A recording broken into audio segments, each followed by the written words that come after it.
One of history's most famous women is Cleopatra. Even more people now are confused by how she died, despite the fact that her life has fascinated many.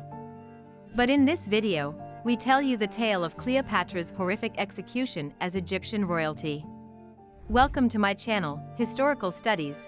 Before diving into the mysteries of history, there is a small reminder. If you are really interested in this kind of information, do not hesitate to subscribe to my channel and hit on the bell icon if you don't want to miss out on our new videos. History. Early in the year 69 BC, Cleopatra was born in Alexandria, the capital of Ptolemaic Egypt. She was the daughter of Egyptian King Ptolemy XII and his wife, Cleopatra V or Cleopatra VI, who may have been his sister or cousin. She was educated by scholars and tutors to a high standard.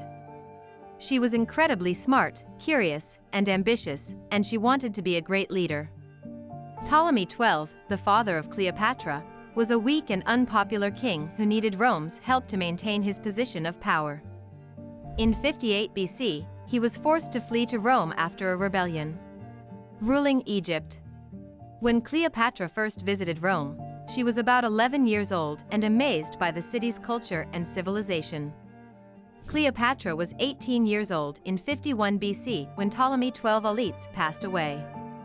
She rose to the throne of Egypt and got married to her 10-year-old brother Ptolemy XIII. But Cleopatra did not have any desire to hand over control to her brother or his advisors. She wanted to establish Egypt as a powerful, independent state that could withstand Roman rule.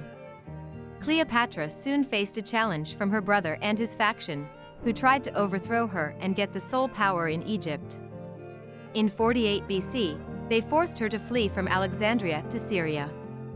There, she raised an army of mercenaries and allies to fight for her throne. Meanwhile, Julius Caesar arrived in Alexandria in pursuit of Pompey, who had been defeated by Caesar in the Civil War, and sought refuge in Egypt. Caesar discovered that Pompey had been killed on Ptolemy XIII's instruction as a show of goodwill to Caesar. Caesar was outraged by this act of treachery and decided to intervene in the Egyptian conflict. He invited Ptolemy XIII and Cleopatra to a meeting in Alexandria to resolve their conflict peacefully. Caesar was Cleopatra's best opportunity to reclaim her throne, she realized. She also felt a strong attraction to him and wanted to seduce him. She came up with a risky plan to see Caesar in Alexandria secretly while avoiding her opponents. She disguised herself as a servant and hid inside a rolled-up carpet that was carried by one of her loyal followers into Caesar's palace. Defeating Ptolemy XIII. Caesar was impressed by Cleopatra's beauty, wit, and intelligence when she emerged from the carpet in front of his room. Caesar fell in love with Cleopatra and made the decision to support her kingdom's dreams. He also became her lover, and the two had a son they named Caesarion, which is meant for Little Caesar. Caesar and Cleopatra faced the resistance of Ptolemy XIII and his army. But Caesar and Cleopatra were able to remove their rivals and establish their power over Egypt. Cleopatra was restored as the Queen of Egypt and married her younger brother, Ptolemy XIV, who replaced Ptolemy XIII after his death. She later became Caesar's mistress and traveled with him to Rome in 46 BC. Caesar honored her as his consort and gave the title of Queen of Kings upon her. As Caesar's son and heir, she also gave birth to Caesarion in Rome. But how did Cleopatra die? Death of Cleopatra. The theory is that Cleopatra, the last pharaoh of ancient Egypt, met her end through the venomous bite of an asp, which has been a topic of intrigue and debate for centuries. This theory, deeply rooted in historical texts and popular culture, paints a dramatic picture of the queen's final moments. But how did this theory develop, and what proof does it have? Ancient Roman historians are the main sources that support the theory that Cleopatra died from an asp bite.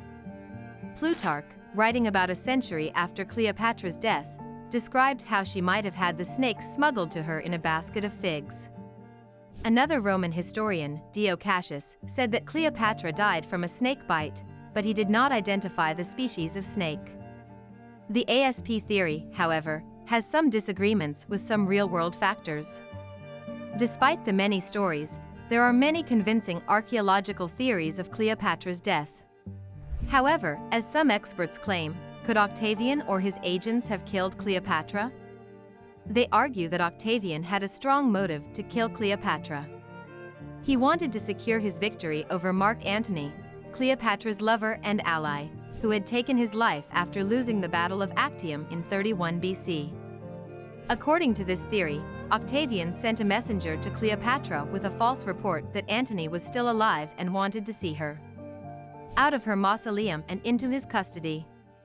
He then had her killed by poisoning or strangling and staged the scene of her death with the snakebite story. There is some circumstantial evidence that supports this theory. However, there are several flaws in this theory as well. It doesn't have any direct evidence or witness statements of this theory. No historical document specifically claims that Octavian killed Cleopatra or provides any information on how he did it. According to historical records, Cleopatra passed away more peacefully and quickly, which is inconsistent with the effects of a snake bite. Due to this discrepancy, some historians argue that Cleopatra may have taken a poison that ensured her quick and painless death. However, the ancient sources that discuss Cleopatra's death are not the same.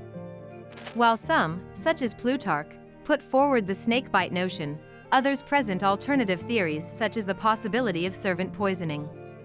Guys, that brings us to the end of this video. Thanks for being to the end of the video. Don't forget to like, share, subscribe, and tell us what you think about this video below in the comment section. Let's meet again with another interesting video.